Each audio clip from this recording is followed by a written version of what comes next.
So hello aspirants, welcome to competitive study circle YouTube channel. ಏನೋ ಒಂದು KPSC ಅವರು CTA ಎಕ್ಸಾಮ್ನ ನಡೆಸಿದ್ರು. ಯಾವಾಗಂದ್ರೆ ಜನವರಿ 2024 ಆಗ.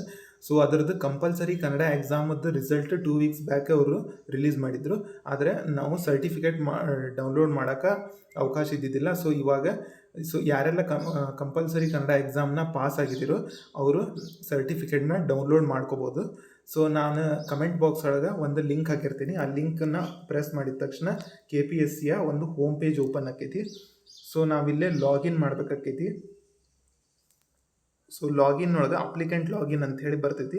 ಯೂಸರ್ ನೇಮ್ ಒಳಗೆ mobile number, email ID or enrolment number, ಈ ಮೂರರೊಳಗೆ ಯಾವುದನ್ನಾದರೂ ಒಂದು ಟೈಪ್ ಮಾಡ್ಬೇಕು ನಾವಿಲ್ಲೇ.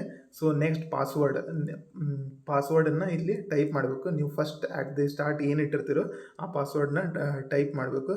ನೆಕ್ಸ್ಟ್ ಕ್ಯಾಪ್ಚಾ ಕೋಡ್, 5 ಡಿಜಿಟ್ ಒಂದು ಕ್ಯಾಪ್ಚಾ ಕೋಡ್ ಇರುತ್ತೆ. ಅದನ್ನು ಪ್ರೆಸ್ ಮಾಡಿ ಸೈನ್ ಇನ್ ಅನ್ನೋ ಒಂದು ಬಟನ್ನ ಪ್ರೆಸ್ ಮಾಡಬೇಕು. ಸೊ ಸೈನ್ ಇನ್ ಮಾಡಿದ ತಕ್ಷಣ ಈ ಥರ ಒಂದು ಡ್ಯಾಶ್ ಬೋರ್ಡ್ ಓಪನ್ ಆಕೈತಿ. ಸೊ ಇಲ್ಲಿ ನೋಡ್ಬೋದು, ನಾವು ಮೆನ್ಯೂ ಬಟನ್ ಅಂತ ಏನೈತಿ ಅದನ್ನು ಪ್ರೆಸ್ ಮಾಡಿ ನಾವು ಸ್ಕ್ರೋಲ್ ಡೌನ್ ಮಾಡಬೇಕಾಕೈತಿ. ಸ್ಕ್ರೋಲ್ ಡೌನ್ ಮಾಡಿದ ತಕ್ಷಣ ಇಲ್ಲೇ ಕನ್ನಡ ಸರ್ಟಿಫಿಕೇಟ್, ಕನ್ನಡ ಪ್ರಮಾಣ ಪತ್ರ ಅಂತ ಐತಿ. ಸೊ ನಾವು ಅದನ್ನು ಕ್ಲಿಕ್ ಮಾಡಿದರೆ ಈ ಥರ ಒಂದು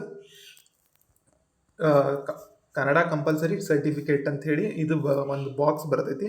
ಸೊ ಇಲ್ಲಿ ನೋಡ್ಬೋದು ನಾವು ವ್ಯೂ ಸರ್ಟಿಫಿಕೇಟ್ ಅಂತ ಏನೈತಿ. ಸೊ ನಾವು ಇದ್ರ ಮೇಲೆ ಪ್ರೆಸ್ ಮಾಡಿದರೆ ಸೊ ನಮ್ಮ ಹೆಸರು ಮೇಲೆ ಒಂದು ಸರ್ಟಿಫಿಕೇಟ್ ಇಲ್ಲೇ ಅವರು ಬಿಟ್ಟಿರ್ತಾರೆ. ಸೊ ಯಾರ್ಯಾರೆಲ್ಲ ಕಂಪಲ್ಸರಿ ಕನ್ನಡ ಎಕ್ಸಾಮ್ನ ಪಾಸ್ ಆಗಿರ ಅವರು ಈ ಸರ್ಟಿಫಿಕೇಟ್ನ ಡೌನ್ಲೋಡ್ ಮಾಡ್ಕೋಬೋದು.